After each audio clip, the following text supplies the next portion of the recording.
Hello friends, welcome back to my channel. നമ്മൾ നിൽക്കുന്നത് ട്രിവാൻഡ്രത്തുള്ള Sunil waxy museum കാണാൻ വേണ്ടിയിട്ടാണ്. ആദ്യം കാണുന്നത് നമ്മുടെ മഹാത്മാഗാന്ധി, രാഷ്ട്രപിതാവ്. ഗാന്ധിയൻ ആദർശങ്ങളെ പിന്തുടർന്ന് നിരാഹാര സത്യാഗ്രഹ സമരായുധമാക്കി വിജയിച്ച മറ്റൊരു നേതാവ് അണ്ണാ ഹസാരെ. പിന്നെ നമ്മുടെ ഭാരതത്തിൻ്റെ ഉരുക്കു മനുഷ്യ എന്നറിയപ്പെടുന്ന സർദാർ വല്ലഭായ് പട്ടേലിൻ്റെ മെഴുകുതിരി പ്രതിമയാണ്.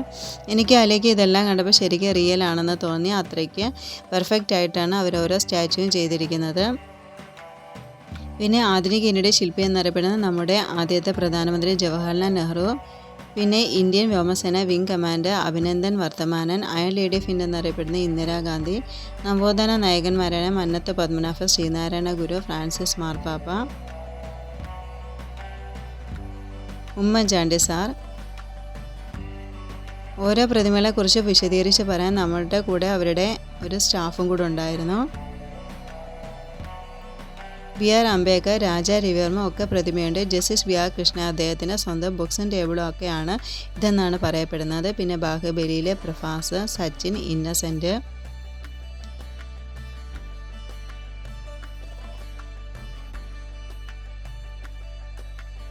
വിരാട് കോഹ്ലി, റാണ ദഗുപതി.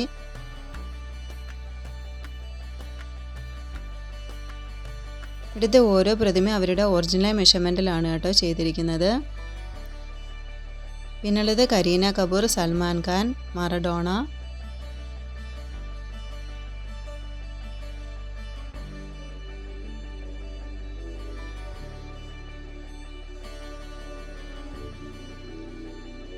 പിന്നെ നമ്മുടെ മമ്മൂക്ക, സ്റ്റൈൽ മന്ന രജനികാന്ത്, ലാലേട്ടൻ, പ്രൈം മിനിസ്റ്റർ.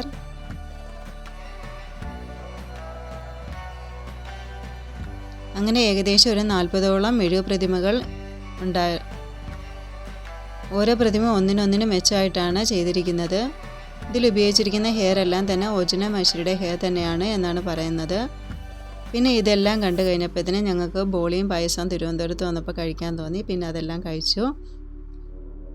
തിരിച്ച് വീട്ടിലേക്ക് പോയി. ഇത്രയുള്ള ഇന്നത്തെ വീഡിയോ. നിങ്ങൾക്ക് ഈ വീഡിയോ ഇഷ്ടപ്പെട്ടെങ്കിൽ നിങ്ങൾ തീർച്ചയായിട്ടും ലൈക്ക് ചെയ്യണം, സബ്സ്ക്രൈബ് ചെയ്യണം. Thanks for watching.